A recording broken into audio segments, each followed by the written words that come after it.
귀한 찬양 감사드립니다.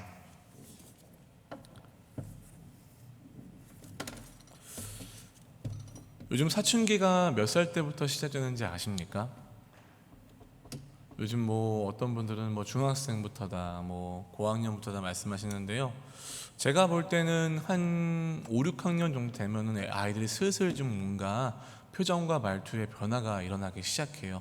어른들이 말할 때 이제 약간의 기분 나쁜 표정을 짓기도 하고, 뭔가 이제 그 자신의 생각과 마음이 있는데 어른들이 알아주지 못하는 거에 대해서 좀 이렇게 뭔가 불만을 표현하기 시작하는데요. 제가 예전에 그 5, 6학년 아이들을 좀 담당했던 적이 있었습니다. 그런데 제 자랑은 아니고요. 제가 인기가 정말 많았습니다, 아이들에게. 제가 잘생겼고 또 굉장히 그 유머가 넘치기 때문에 저를 좋아했던 것은 전혀 아니고요.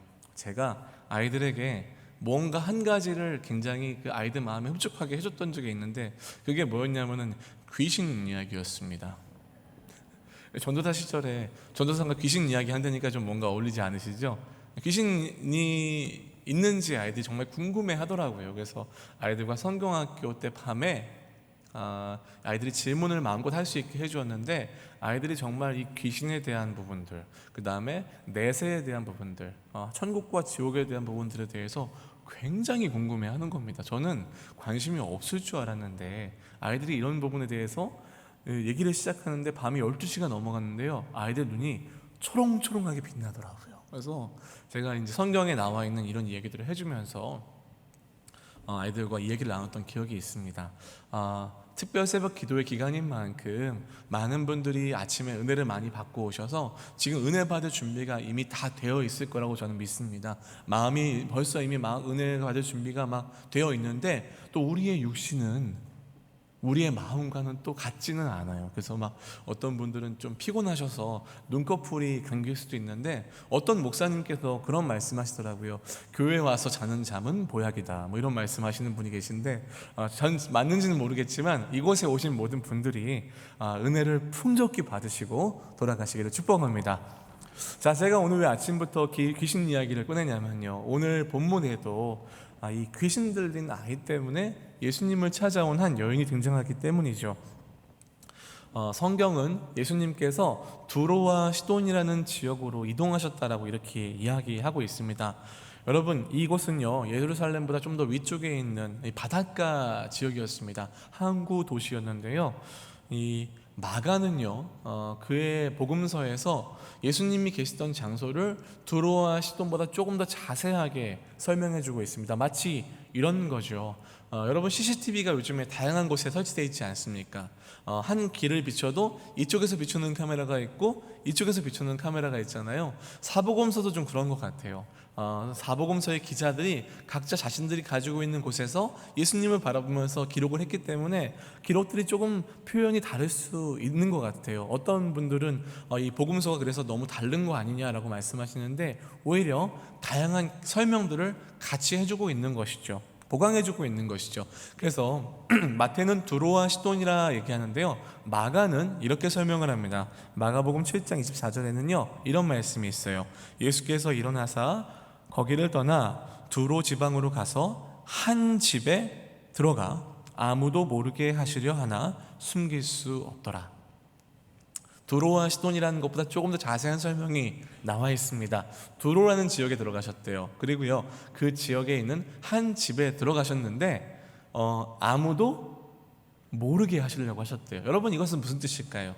내가 이 집에 머물 테니까 이제 나에게 찾아와라, 이것이 아니라 조금 예수님께서 숨을 돌리고 싶으셨던 것 같아요. 내가 여기 있는 것을 좀 아무도 모르게 하시려고 한 집에 들어가 계셨다는 거죠. 그런데 여러분, 아무도 모를 수가 없었습니다. 왜냐하면 우리 예수님은 이미 당시에 너무 유명하셨기 때문이에요. 예수님 만나면 불치의 병이 막 낫고 귀신 들린 사람이 귀신이 떠나가기 때문에 이러한 역사를 감당할 수 있는 분이 이 지역에 왔다는 사실은, 여러분, 그 어디보다 소문이 빠른 항구 도시에서는 더 빠르게 퍼져나갔겠죠. 그러니 예수님이 벌써 이 지역에 들어오셨을 때 예수님의 계획과는 다르게 많은 사람들이 예수님을 따랐을 것입니다. 그래서 마태복음은 이 가나안 여인이 예수님이 가실 때 이미 뒤에서부터 예수님을 쫓아가면서 소리를 질렀다라고 기록을 하고 있고요, 마가복음은 마가복음은 이 사람이 예수님 계신 곳에 와서 이 여인이 발 앞에 엎드렸다라고 기록을 하고 있습니다. 결국 어떤 이야기죠? 예수님을 쫓아와서 그 집에 들어가 예수님 앞에 엎드리며 예수님을 만나게 된 장면인 것입니다. 저는 설교자가 이런 사람이라고 생각이 들어요. 설교자는 여행 가이드와 같다라는 생각이 듭니다. 여행 가이드는요, 여행지를 소유하고 있는 사람은 아니지만 여행지에 대해서 먼저 맛보고 그 여행지의 가장 좋은 것이 무엇인지 장점을 잘 소개하고 인도하는 사람이 가이드잖아요. 그래서 가이드를 잘 만나야 여행이 재밌습니다. 그죠? 근데 여러분, 요즘 여행을 갈 수가 없어요. 예, 그죠? 날씨가 이렇게 좋고 꽃이 피는데 여행을 갈 수 없는 이 시점에 저는 여러분들을 이 성경 속으로 안내하는 가이드가 되고자 합니다. 설교자는 가이드라고 저는 생각이 되는데요, 한번 같이 들어가 보시겠습니다. 한 여인이 예수님 앞에 엎드려 있습니다. 그런데 이 여인이 예수님께 무언가를 간구하고 있죠. 그것은 바로 자신의 딸이 귀신 들렸기 때문에 좀 고쳐달라고 하는 것이에요. 어떻게든 자식을 살리기 위해서 애타는 마음으로 예수님 앞에 엎드렸던 것입니다.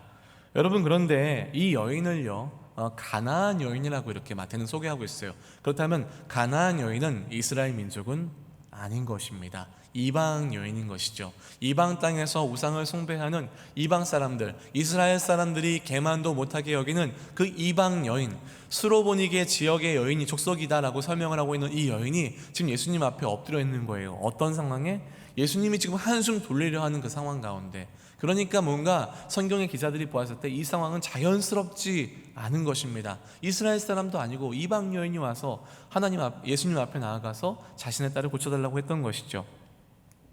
그러나 여러분, 우리가 지난 주일 우리 모세 형제님 그 어머님과 형제님의 어떤 간증과 찬양을 들으면서 우리는 다시 한번 느꼈죠. 자녀가 아플 때 그 자녀를 바라보는 부모의 심정이 얼마나 타들어가는지. 여러분, 아마 자녀를 키우신 분들이라면 다 아실 것입니다. 이 여인도 지금 그러한 마음으로 왔겠죠. 왜 그럴까요? 감기 걸렸으면 감기약 먹이면 되고, 체했으면 소화제 주거나 손을 따면 되는데 귀신 들린 거예요. 아무리 해도 낫질 않는 겁니다. 이 아이가 온전치 못한 거예요. 수단과 방법을 가리고 모든 것을 다 해봤을 겁니다. 그러나 통하지 않았겠죠. 그런데 어느 날 예수님의 소문을 듣고 찾아온 것이겠죠. 여러분, 귀신 들림 현상 보셨습니까? 저는 귀신 들린 사람을 아직 한 번도 본 적은 없습니다. 그런데 신내림을 받기 전에 사람을 만나본 적이 있어요. 제가 음악을 할 때 이 사람이 무당이 되지 않으려고 그런 어떤 화려한 일을 해야만 자신에게 온 귀신을 달랠 수 있다면서 음악을 하겠다고 왔던 사람을 우연히 한번 만난 적이 있었습니다. 그 사람이 온다는 소식을 들었을 때 제 마음이 굉장히 겁이 나기 시작했습니다. 이 사람이 와가지고 이상한 얘기를 하는 건 아닌가. 귀신 들린 사람은 처음 보는데, 제가 당시 20대 초반이었거든요. 굉장히 제 마음의 신앙을 지키려고 막 하나님이 나와 함께 하실 거야 막 이러면서 있었습니다. 그리고 이 사람이 왔을 때 기에 눌리지 않으려고 눈에 힘을 딱 주고 그 사람을 쳐다봤습니다. 그런데 제 기대와는 다르게 그냥 평범한 사람이더라고요. 와서 그냥 똑같이 먹고 똑같이 이야기하다 가더라고요. 그러면서 느꼈던 생각이, 제 마음 가운데 저는 아주 멀리 해야 될 사람, 지저분하고 더러운 사람이라고 생각했는데 한편으로는 불쌍하다는 생각이 들었습니다. 자신의 의지와는 상관없이 귀신에게 눌려서 삶을 살아보려고 버둥거리는 한 불쌍한 영혼이 있다는 사실을 제가 그때 깨닫게 되었죠. 여러분, 우리가 주변에서 귀신 들린 사람을 많이 볼 수는 없지만 세상이 발전하고 과학이 발달하여도 이런 현상에 대해서는 과학적으로 증명해내기가 참으로 어렵습니다. 분명히 영적인 세계가 있다는 것이죠. 여러분, 귀신의 힘을 빌어서 활동하던 무속인들은 고대 시대부터 있었습니다. 그리고 지금도 존재하고 있죠. 여러분, 이들은 초자연적인 일들을 행할 수 있습니다. 귀신 들림의 이 현상에 대해서 성경이 말하고 있는, 오래전부터 기록해 있는 것처럼 여전히 귀신은 존재하고 있고, 우리 심령에 이 바이러스처럼 그렇게 영혼을 짓누르고 인격을 짓누르고 귀신 들린 사람들이 귀신이 그 영혼 속에 들어가서 존재한다라는 것이죠. 대개 이런 경우 연약한 사람의 힘으로는 어쩔 수가 없습니다. 그들은 악하지만 영적인 존재이기 때문에 우리가 감당할 수 없는 초자연적인 능력을 실제로 행할 수 있다라고 성경은 기록하고 있죠. 여러분, 거라사 지역에 그 귀신 들린 사람 기억나십니까? 그 사람은요, 쇠사슬로 묶어놔도 쇠사슬을 끊을 정도의 괴력이 있어서 사람들이 그 사람을 두려워했다라고 그 성경이 기록하고 있습니다. 실제로 그런 능력이 있다라는 것이죠. 여러분, 그렇기 때문에 이 귀신 들린 사람을 많이들 두려워하고 무서워합니다. 제 친구 중에 한 친구가 있는데요, 그 친구 어머니가 귀신 들리셨어요. 그래가지고 미친 듯이 소리를 지르신대요. 그래서 이 친구가 집을 방음을 하기 위해서 어떻게 하면 될지 저랑 상의하다가 그런 얘기를 한 적이 있는데, 결국 이 친구는 어머니 때문에 정상적인 교회 다니다가 결국에는 이 귀신론에 빠진 교회 이단으로 빠지고 말았습니다. 어머니를 어떻게든 고쳐보고자 노력했는데 결국 엉뚱한 길로 가게 된 것이지요. 사랑하는 여러분, 이런 상태가, 이런 일이 바로 남의 일이 아니라 내 가족에게 일어났다고 생각해 보십시오. 얼마나 마음이 타들어가겠습니까? 얼마나 속상하겠습니까? 다른 아이들처럼 정상적으로 평범하게 자랄 줄 알았는데 아이가 이상한 겁니다. 아이가 인격적으로 반응을 하지 못하는 것이죠. 그럴 때 여러분, 이 여인이 예수님 앞에 나왔을 때 그 마음은 아마 자신의 모든 것을 걸고서라도 이 아이를 고치고 싶다라는 간절함으로 나왔을 것입니다. 그리고 어느 날 들었겠죠. 무엇이든 고칠 수 있는 엄청난 분이 계시다. 그분이 이 주변에 계시다. 그런데 어느 날 그분이 이 도시에 오신다는 소식을 듣고 이 여인은 아마 신발도 신지 않고 뛰어나갔을 것입니다. 그리고 소리를 지르면서 다윗의 자손 예수여, 주님 제발 좀 나를 좀 돌아봐 주십시오. 고쳐주십시오. 도와주십시오. 나를 불쌍히 여겨주십시오라고 목을 놓아서 아마 주님을 불렀을 것입니다. 한 아이를 살리기 위한 엄마의 간절한 사랑이 담은 장면인데요, 문제는 여기서부터 시작됩니다. 우리는 평소와 다른 예수님의 낯선 모습을 오늘 본문에서 발견하게 되는데요, 본문 24절입니다. 본문 24절 우리 같이 한번 자막을 보시면서 읽어보시겠습니까? 자막을 보시면서 읽어보시겠습니다. 본문 24절 시작. 예수께서 대답하여 이르시되 나는 이스라엘 집에 잃어버린 양 외에는 다른 데로 보내심을 받지 아니하였노라 하시니. 여러분, 이 말씀은 무슨 뜻인지 아십니까? 거절하신 거예요. 아니, 나는 이스라엘에 잃어버린 양들을 위해 보냄받았어. 너는 이스라엘 백성이 아니잖아. 너는 이방 여인이잖아. 나는 너와 아무 상관이 없어. 내가 너를 고칠 이유가 없어라고 지금 예수님은 그 앞에서 단칼에 거절하신 겁니다. 마가는 예수님의 이런 부분에 대해서 예수께서 이렇게까지 또 말씀하셨다고 마가복음에 기록하고 있어요. 예수께서 이르시되 자녀로 먼저 배불리 먹게 할지니 자녀의 떡을 취하여 개들에게 던짐이 마땅치 아니하니라. 야, 지금 내 자신 먹을 것도 없는데 무슨 내가 개한테 먹을 게 어딨냐? 난 개한테 줄 건 없어. 내 자식들 먹을 거밖에 없어. 이렇게 말한 겁니다. 여러분, 지금 예수님이 이 여인에 대해서 무엇을 하신 건지 아십니까? 모욕을 하신 겁니다. 앞에 엎드려져 있는 한 여인에게 너는 개 같은 존재다라고, 마치 당시 이스라엘 사람들이 이방인들을 대하던 똑같은 시선으로 지금 이 여인한테 예수님이 말씀하고 계시는 거예요. 개라고 표현하셨죠. 얼마나 모욕스럽고 치욕스러운 경멸입니까? 여러분, 만약 여러분이 이 가나안 여인이셨다면 여러분은 어떠셨겠습니까? 간절히 아이를 구해달라고 왔는데 그 앞에서 지금 개 취급을 당하고 있고 거절당했습니다. 여러분, 그런데요, 또 신기한 것은요, 이 여인의 모습입니다. 이 여인이 이런 경멸과 모욕을 당했는데도 불구하고 아랑곳하지 않는 거예요. 그리고 이렇게 대답을 합니다. 본문 26절 27절인데요 제가 읽어드리겠습니다. 대답하여 이르시되 여자가 이르되 27절인데요 주여 올소이다마는 개들도 제 주인의 상에서 떨어지는 부스러기를 먹나이다. 주님, 괜찮습니다. 개면 어떻고 소면 어떻습니까? 저는 뭐가 되어도 상관없습니다. 그래도 키우는 게 먹으라고 상에 떨어진 부스러기들 땅에 던져주지 않습니까? 땅바닥에 던져주면 개들이 그거 먹지 않습니까? 저 그렇게 먹겠습니다. 괜찮습니다. 그렇게도 주십시오. 저는 개가 되어도 상관없고 소가 되어도 상관없습니다. 저 좀 그렇게 불쌍히 여겨주십시오. 여인은 정말 비굴할 정도로 자신을 깎아내리며 구걸하듯 빌고 빌었습니다. 이때 예수님 입에서 놀라운 말씀이 나옵니다. 28절인데요. 이에 예수께서 대답하여 이르시되 여자여 네 믿음이 크도다. 네 소원대로 되리라 하시니 그때로부터 그의 딸이 나으니라. 할렐루야. 예. 방금 전까지만 해도 예수님이 이 여인을 보고 개라고 말씀하셨어요. 그런데 이 예수님이 갑자기 이 여인의 말을 듣더니 믿음이 크다라고 칭찬해 주셨던 것이죠. 여러분, 도대체 어떻게 된 것일까요? 사실 여러분, 이 사건에 대해서 이 마태는요 이미 우리에게 어떤 힌트를 제공하고 있습니다. 이 힌트는 뭐냐면요, 본문 22절과 23절의 내용이에요. 22절은 여인이 예수님을 간절히 부르짖는 내용이에요. 간절히 불렀습니다. 그런데 23절에서 마태가 이렇게 얘기해요. 예수는 한 말씀도 대답하지 아니하시니. 여러분, 이 얘기는 무슨 뜻인지 아시겠습니까? 예수님이 들으신 거예요. 누구나 들릴 만큼 여인이 불렀기 때문에 예수님이 들으셨는데 예수님이 어떻게 하신 겁니까? 일부러 대답하지 않으신 거예요. 왜 그러셨을까요? 왜 예수님 일부러 대답하지 않으셨을까요?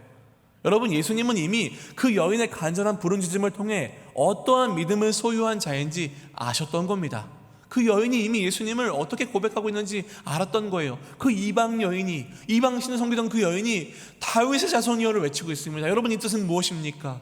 다윗의 후손으로 이 땅에 오실 메시아에 대한 이 사실을, 이미 그 복음의 예언을 이 여인이 믿고 있었던 것입니다. 그래서 예수님을 어떻게 고백하는 거예요? 주님이라고 고백하는 것이지요.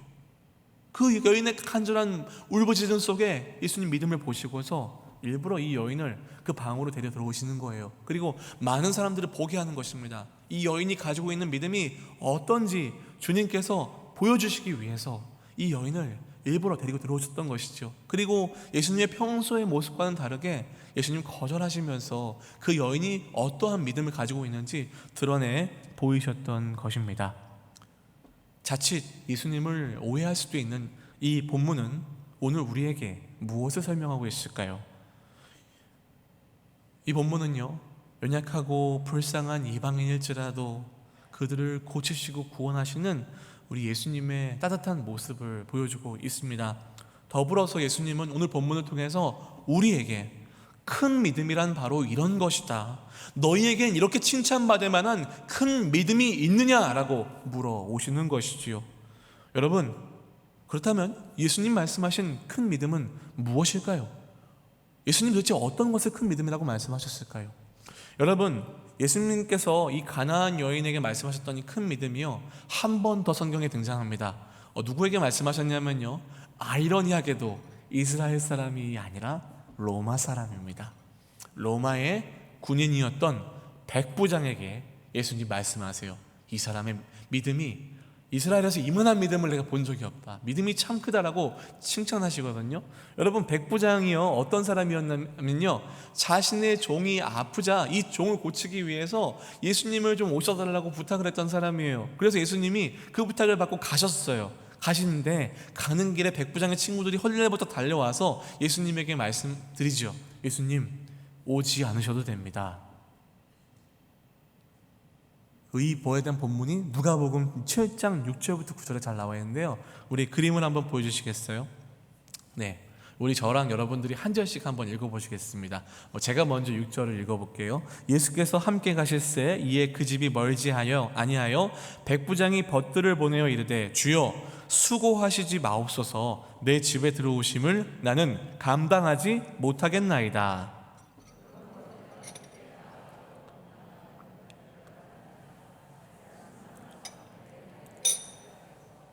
나도 남의 수하에 든 사람이요 내 아래에도 병사가 있으니 이더러 가라 하면 가고 저더러 오라 하면 오고 내 종더러 이것을 하라 하면 하나이다.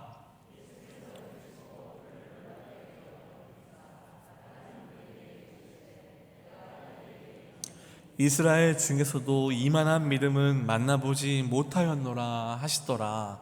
아멘. 여러분, 로마가 이스라엘을 점령하고 있죠. 그러면 이 백부장은 어떤 사람이냐면요, 밑에 100명의 군인을 거느린 그 지역사회의 이 힘을 딱 가지고 있는 굉장히 기득권을 소유한 사람이었어요. 그런데 여러분, 이 사람이요, 자신의 종을 위해서, 종을 살리기 위해서 예수님을 청한 것이죠. 그런데 이것도 좀 뭔가 어색한데요, 예수님 가고 있는데 오시지 말라는 거예요. 왜요? 주님께서 자신의 집에 들어오시는 걸 감당할 수가 없다는 겁니다. 주님이 너무 위대하시고 주님이 이 천지 만물을 지으신 창조주이신 하나님이신데 저 같은 죄인이 어떻게 그것에 같이 있을 수 있겠습니까? 오시지 마소서, 수고하지 마소서. 이것을 부리는 것은 상전이 종에게 하는 일이지 제가 감히 예수님께 할 수 있는 일이 아닙니다. 주님 그냥 말씀만 하시옵소서. 명령하시면 천지 만물이 듣겠나이다. 주님 말씀하시면 병이 낫겠나이다. 이렇게 고백했던 것입니다. 사랑하는 여러분, 이 백부장과 이 가나안 여인의 공통점이 보이십니까? 그것은요, 바로 이겁니다. 그들은 그 예수님이 누구인지, 그리고 그 예수님 앞에선 자신의 존재가 어떤 존재인지를 정확하게 알고 있었습니다.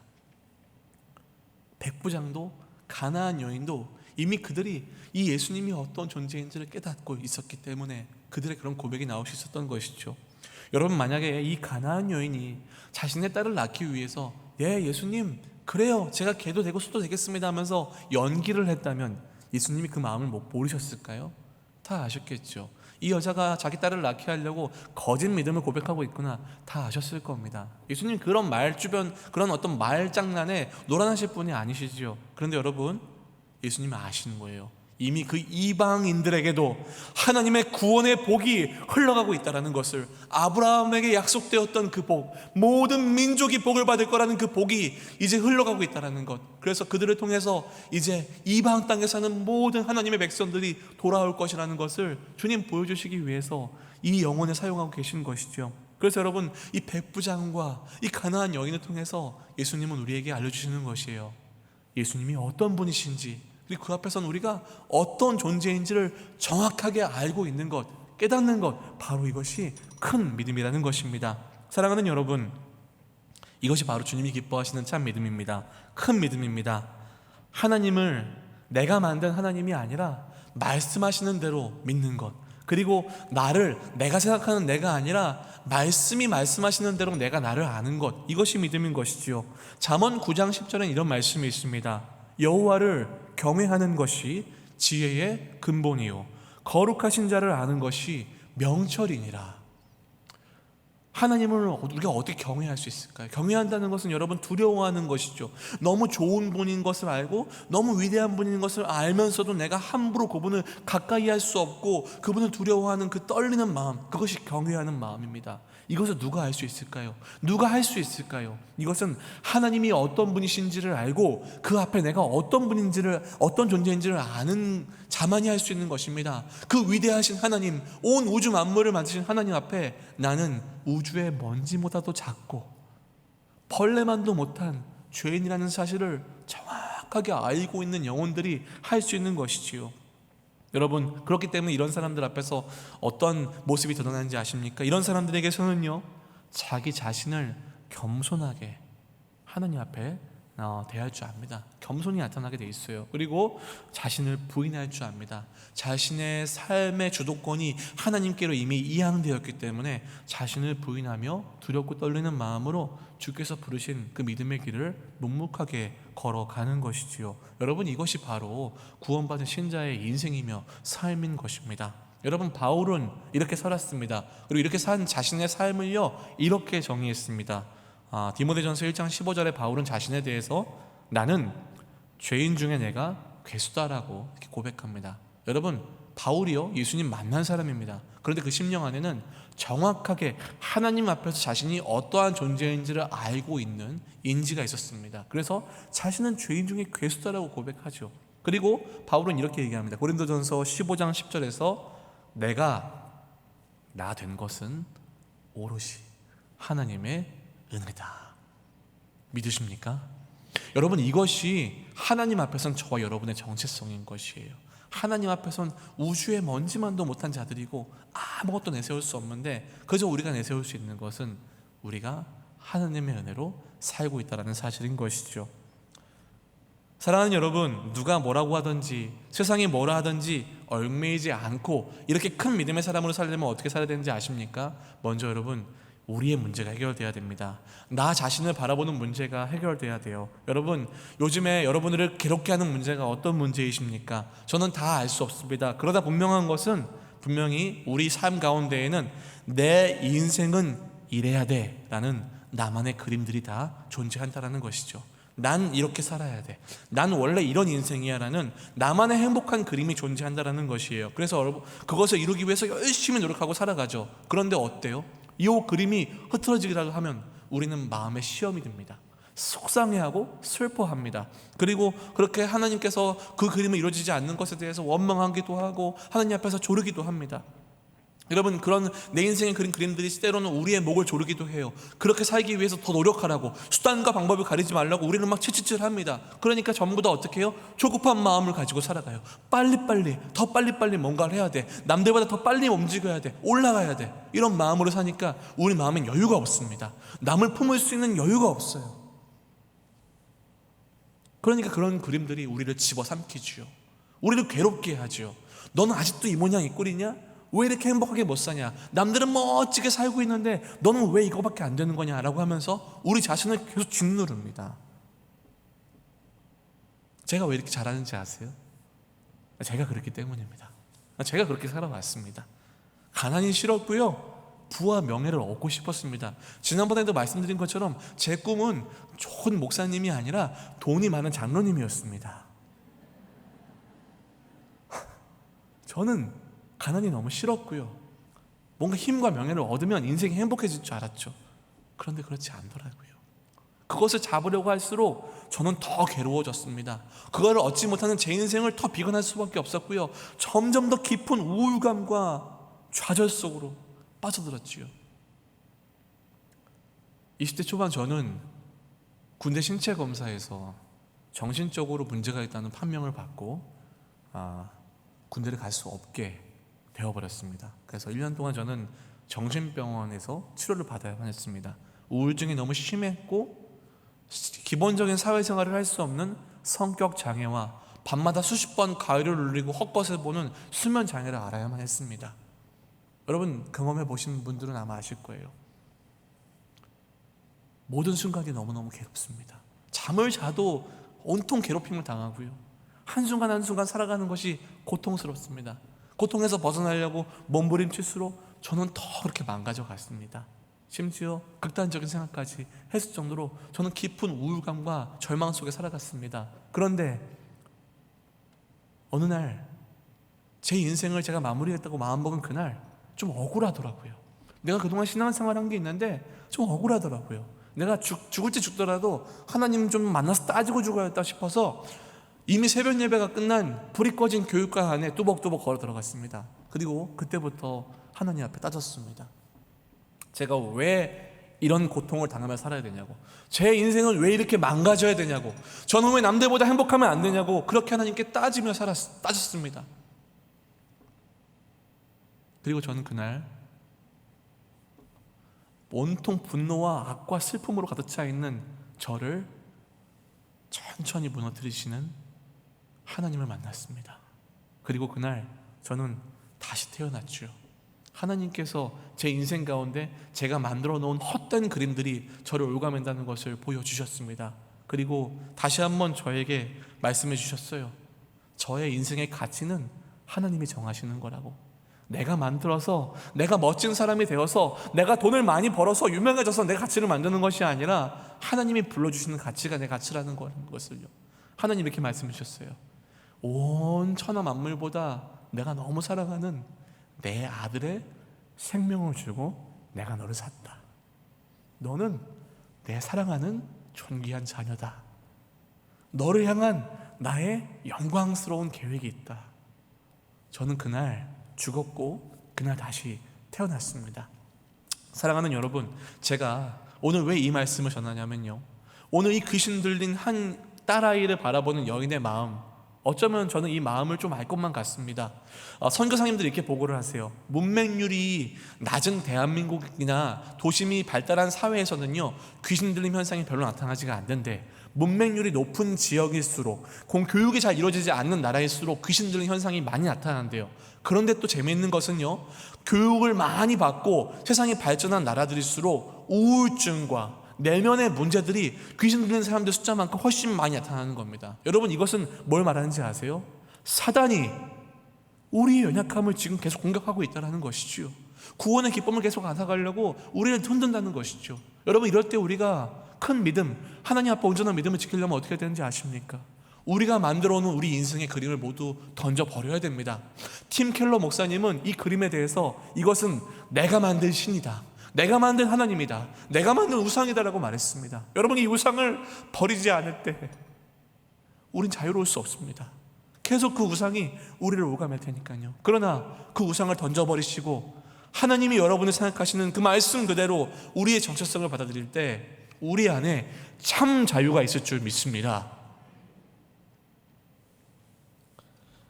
말씀을 마치겠습니다. 우울증과 내면적인 무너짐이 점점 많이 나타나고 있어요. 우리 주변에서도 이제 흔히 볼 수 있습니다. 이제는 남의 문제가 아니라 우리의 문제가 되었죠. 그런데 설상가상으로 이 코로나19 바이러스가 이 문제들을 더욱더 빠르게 전파시키고 있습니다. 코로나 블루라는 말이 나올 정도로 많은 사람들이 일상을 잃어버린 채 우울해하고, 코로나 레드라는 말이 나온 처럼 많은 것도 누리지 못하니까 예민해지고 분노하고 폭발합니다. 여러분, 이럴 때에 주님 우리에게 오늘 말씀을 통해 말씀하세요. 나는 너의 큰 믿음을 보기 원한다. 우리 이 큰 믿음을 다시 한번 기억했으면 좋겠습니다. 하나님을 온전히 알고 그 앞에 나를 아는 거예요. 내가 그린 모든 그림들을 다 집어던지고 그 영광스러운 하나님 앞에 나는 우주의 작은 먼지보다도 작은 못한 자다라는 사실을 기억하는 것입니다. 그리고 다시 그 영광스러운 십자가의 사랑으로 우리를 끌어안아 주시는 하나님의 자녀로 우리를 삼아주시는 그 복음의 정체성으로 새롭게 거듭나는 것입니다. 이렇게 살아가는 것이 바로 우리 주님이 기뻐하시는 큰 믿음, 참 믿음인 줄 믿습니다. 바라기는 이 어려운 시기에도 우리 주님 기뻐하시는 큰 믿음으로 이 시기를 잘 이겨내시는 저와 여러분들의 복된 인생 되시기를 예수님의 이름으로 축복합니다. 함께 기도하겠습니다. 주님, 우리가 얼마나 연약한지 주님이 아십니다. 우리가 얼마나 자주 넘어지는지 주님이 아십니다. 우리가 얼마나 헛된 그림을 붙들고 사는지 주님이 아십니다.